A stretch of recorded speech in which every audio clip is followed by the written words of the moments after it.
फिर देखो ये तो पूछा गया है, इसमें तो आया क्वेश्चन। और अगर एससी एसटी का तो बहुत बार आता है कि एसटी के क्षेत्र कौन से हैं और एससी के क्षेत्र कौन कौन से हैं, आरक्षित सीटें कहाँ की है, तो ये तो बहुत बार प्रश्न आता है, इसी कोई बात नहीं है। और इसमें मिलाकर के पूछ लिया जाता है श्रीगंगानगर के एससी क्षेत्र से कौन सा सांसद है, तो कौन है, निहाल चंद। बीकानेर की बात करें तो अर्जुन राम मेघवाल, और करौली और धौलपुर की बात करें, भरतपुर की बात करें तो कौन कौन से, इस प्रकार से हमें याद करना पड़ेगा, ठीक है ना।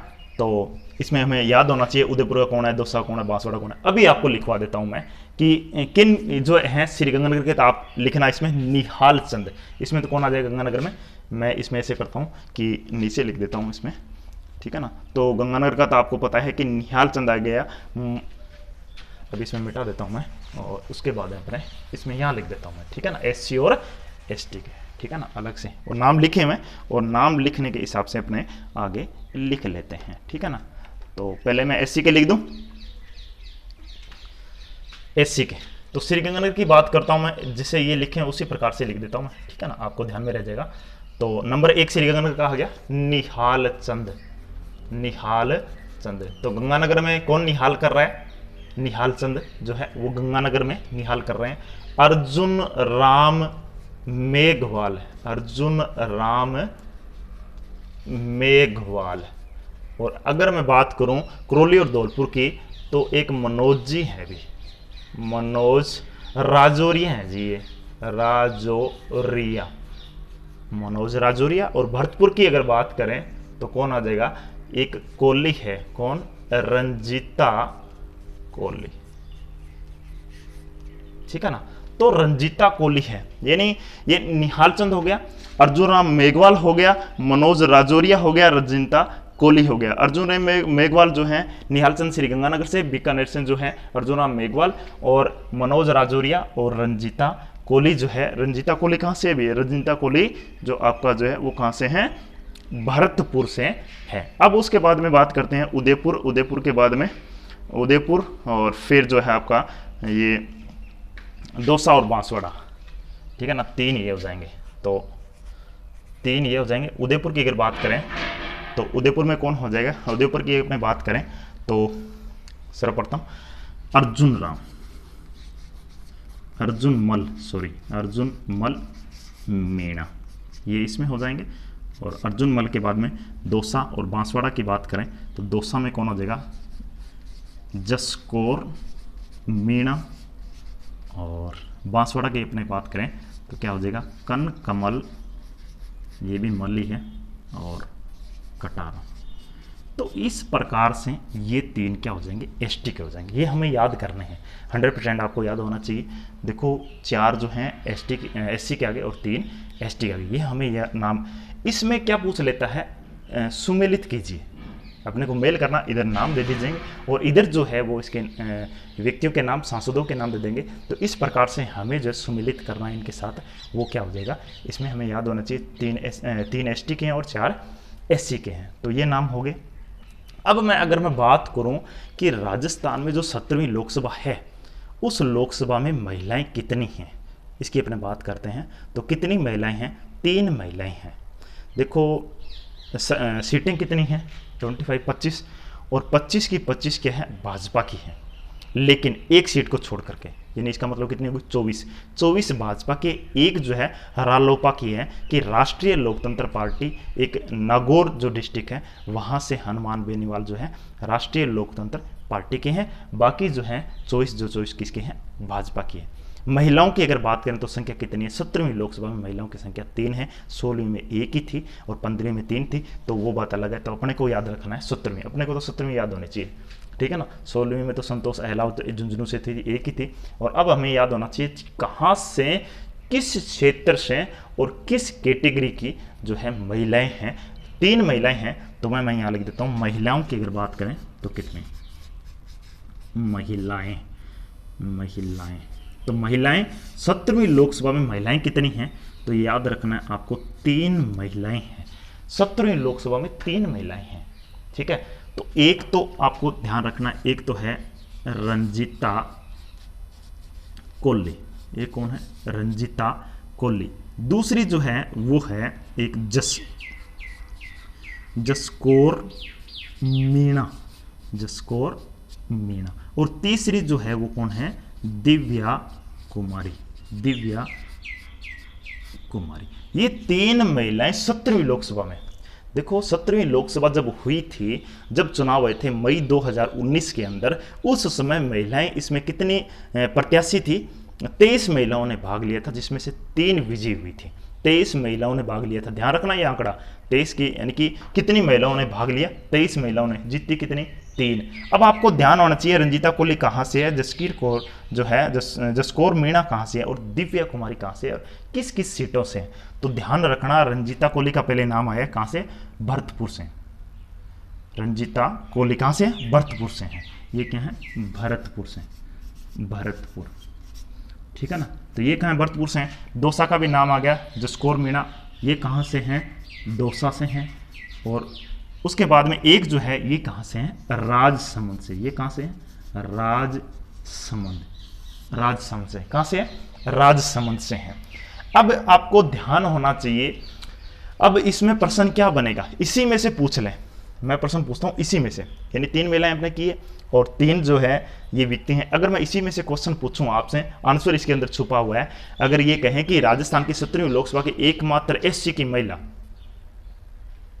और राजस्थान की 17वीं लोकसभा में एकमात्र एसटी की महिला, ठीक है ना, एकमात्र सामान्य की महिला, तो ये तीनों ही नाम आ जाएंगे। तो एसटी में, इसमें एसटी कौन सी है, एससी कौन सी है, और सामान्य कौन सी है, आपको पता है, क्योंकि रंजीता कोहली मैंने क्या लिखा, भरतपुर में, ये भरतपुर में सीट कौन सी है, एससी की सीट है। तो इसका मतलब ये कहाँ की, एससी की है, आरक्षित सीट से आई है ये, ठीक है ना। और ये क्या है, दौसा क्या है, एसटी से है, एसटी की सीट है, क्योंकि मैंने लिखा ना, देखो ये जिसकी कौन, मीणा, मीणा जो है एसटी में लिखा ना, 3 किस है, एसटी की तो है ये, तो ये कहाँ से, दौसा से है, एसटी के। और ये है जनरल से है, ये किससे, जनरल, इनकी सामान्य सीट से आई है, ये कोई आरक्षित सीट से नहीं आई है। अब मैं यहां प्रश्न बनाऊं कि राजस्थान में 17वीं लोकसभा में आरक्षित सीटों में कितनी महिलाएं आई है, आप आंसर दीजिए, कितनी आई है, 2 आई है। तो इसमें बहुत सारे क्वेश्चन बनते हैं, अच्छे तरह से इसको अध्ययन करना है। अभी मैंने क्वेश्चन बताया कि 17वीं लोकसभा में राजस्थान से आरक्षित सीटों की महिला कितनी, तो 3 मत कर देना, आरक्षित सीटों में तो 2 ही है, एक एससी की और एक एसटी की है, ठीक है ना। और जब कुल पूछे तो 3 महिलाएं हैं, और सामान्य वर्ग से कितनी महिलाएं, 3 मत कर देना, एक ही है सामान्य की, ठीक है ना। तो एससी और एसटी और सामान्य की, इस प्रकार से ये महिलाएं होगी, ठीक है ना। और कितनी महिलाएं थी, 23 महिलाएं प्रत्याशी थी, और जिसमें से विजय कितनी हुई है, 3 विजयी हुई है। टोटल प्रत्याशी की बात करें, टोटल प्रत्याशी की बात करें तो कितने प्रत्याशी थे भी, 249, कितने थे भी, 249, ये टोटल प्रत्याशी थे। इतने प्रत्याशी जो है क्या हुए थे, खड़े हुए थे, यानी इतने प्रत्याशियों ने भाग लिया। यानी कि सीटें कितनी थी, 25 और 10 35, यानी कि 25 सीटों में 249 व्यक्तियों ने भाग लिया, जिसमें से 23 महिलाएं थी, 3 विजयी हुई। तीनों के नाम हो गए, एसटी के क्षेत्र कौन से हैं, एसटी के और एससी के क्षेत्र कौन से हैं, ये मैंने आपको बता दिया। इसके अलावा जो थे युग्म जो हैं, डिस्ट्रिक्ट जो हैं, वो मैंने आपको बता दिया। और उसके बाद में जो ऐसे कौन से जो हैं 5 डिस्ट्रिक्ट जो हैं जिनका पूर्ण रूप से नामित से भागीदारी नहीं है, बाकी तो है, तो हनुमानगढ़, डूंगरपुर, सिरोही, जैसलमेर, और जो एक और कौन सा रह गया, हनुमानगढ़ के बाद जैसलमेर, और जैसलमेर के बाद डूंगरपुर, प्रतापगढ़, और डूंगरपुर, प्रतापगढ़, और एक आपका जो है सिरोही, ठीक है ना। तो इस प्रकार से ये आपका जो रहता है, ये आपका इतना हो गया। अब हम आगे किस चर्चा पे बात करते हैं, अब बात करते हैं कितने चरणों में हुआ। देखो मई 2019 के अंदर इसका चुनाव होता है, मई 2019। तो ये जो 17वीं लोकसभा थी, ये कब होता है, मई 2019, मई 2019 में होता है। और इसके बाद में इसमें ये जो है राजस्थान की अगर बात करें तो 2 चरणों में होता है। कितने चरणों में होता है, 2 चरणों में होता है, 2 चरणों में। कितने चरणों में, कि ध्यान देखना, 2 चरणों में होता है, 2 चरणों में होता है, 2 चरणों में होता है। प्रथम चरण कब होता है ये आपको ध्यान रखना है, और द्वितीय चरण कब होता है ये आपको ध्यान रखना है। देखो प्रथम जो चरण था ये मैं आपको बता देता हूं कि ये तो होता है 25/4/2019, 25/4/2019। प्रथम जो चरण है वो कब होता है, सॉरी 25 नहीं है, 29 है, 29, सॉरी ये इसको सही कर लेना, 29 है, मेरे को पहले डाउट हो गया था कि 25 नहीं है, 29। तो 294/2019 को होता है। कितनी सीटों पर चुनाव होता है? ध्यान रखना 13 सीटों पे होता है। प्रथम चरण है, 13 सीटों पे चुनाव होता है। फेज कौन सा था? चौथा फेज था।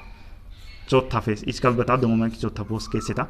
चौथा फेज और 29 को, और कितने प्रतिशत वोटों, कितने प्रतिशत इसमें वोट डले थे वो भी हमको याद करना है। तो इसमें कितने थे? ज़्यादा ही थे इसमें, 68.17%। 68.17%। अब मैं 2 नंबर की बात करता हूँ, दूसरे चरण की बात करता हूँ। तो कब हुआ था? 6/5/2019 को हुआ था। 6/5/2019 को हुआ था। और उसके बाद अपने बात करते हैं तो कितनी सीटों पे हुआ? तो देखो 13 तो पहले हो गई थी, पीछे कितनी बची? 12, और 5वां फेज था, ठीक है ना। और अगर मैं परसेंट की बात करूं तो 73.72% हुआ था। तो अब ये आपको ध्यान रखना है कि प्रथम चरण और द्वितीय चरण 2 चरणों में हुआ था। फेज की बात करें, देखो इंडिया काफ़ी बड़ा है, लोकसभा 17वीं लोकसभा का चुनाव ऑल इंडिया में हुआ था, तो उसमें राजस्थान की 2 चरणों में हुआ था। फेज बांट दिए गए थे भारत के अंदर कि प्रथम, द्वितीय, तृतीय, इस प्रकार से राजस्थान का नंबर चौथे फेज में आता है। चौथा फेज में प्रथम चरण माना जाता है। और कितनी तारीख को हुआ, कितनी सीटों पर हुआ? सीधा सीधा प्रश्न, 17वीं लोकसभा के अंदर प्रथम चरण में कितनी सीटों पर चुनाव हुआ था? पहला ही ऑप्शन 12 मिलेगा, 12 मत कर देना, 13 आएगा, ठीक है ना। तो 13, और उसके बाद में कितनी तारीख को हुआ, कितने प्रतिशत हुआ? 68.17। ये ध्यान रखना प्रतिशत का भी। तो सीधे सा प्रश्न आता है, लेकिन हमें ज्ञान नहीं होता। जो 2 चरणों में हुआ था, कितने प्रत्याशी भाग लिए थे? महिलाओं पे मैं फिर जोर दे रहा हूँ, महिलाओं का क्वेश्चन बहुत बार पूछा गया है। 16वीं जो थी लोकसभा, उसमें संतोष अहलावत, उसका तो बहुत बार क्वेश्चन आया हुआ है, झुंझुनू से थे, ठीक है ना। तो यहाँ पूछ सकते हैं कि ST की महिला जो है वो आरक्षित सीटों में कहाँ से, उसका संसदीय जो है क्षेत्र जो है, लोकसभा संसदीय क्षेत्र कहाँ से है, वो हमें पूछ सकता है। SC की कौन सी है, ST कौन सी है। तो इस प्रकार से कितनी महिलाएं हैं? तो दिव्या कुमारी, जसवीर कौर और रंजीता कोहली। तो इस प्रकार से हमें याद रखना है। इसमें बहुत सारे क्वेश्चन बनते हैं, अच्छे से याद करना है। और इसी के साथ ये टॉपिक जो है अपना कंप्लीट हो गया। इसमें और कुछ बताने वाला नहीं बचा है। मैंने काफ़ी मेहनत के साथ इसको किया है, और प्रत्येक लाइन में एक एक लाइन का 2-2 क्वेश्चन, 4-4 क्वेश्चन बन रहे हैं। फिर घूम के आगे पीछे कैसे भी पूछ सकता है, लेकिन इतना आप मैटर तैयार कर लेते हो तो 17वीं लोकसभा का कोई भी क्वेश्चन आता है तो आप निश्चिंत होकर के अच्छे से कर सकते हो। और कर तभी सकते हो जब आप अच्छे से वीडियो देखते हो, अच्छे से इसको अध्ययन करते हो, नोट्स बनाओ, इसके अच्छे से पढ़ो। कोई भी समस्या है तो मुझे कमेंट कीजिए, ठीक है ना। तो इसी के साथ मैं अपनी वाणी को विराम देना चाहूँगा। और उससे पहले फिर मैं वही बात कहना चाहूँगा कि लाइक कीजिए, शेयर कीजिए, और हमेशा मुस्कुराते रहिए, मेहनत कीजिए, और माँ बाप का सपना पूरा कीजिए। अपने लक्ष्य की प्राप्ति के लिए हमेशा एकाग्रचित्त रहिए, और उसके बाद में जो है इनका अध्ययन कीजिए, नोट्स कीजिए। और इसी के साथ आपका दिन मंगलमय हो। Have a nice day. Thank you. जय हिंद, जय भारत।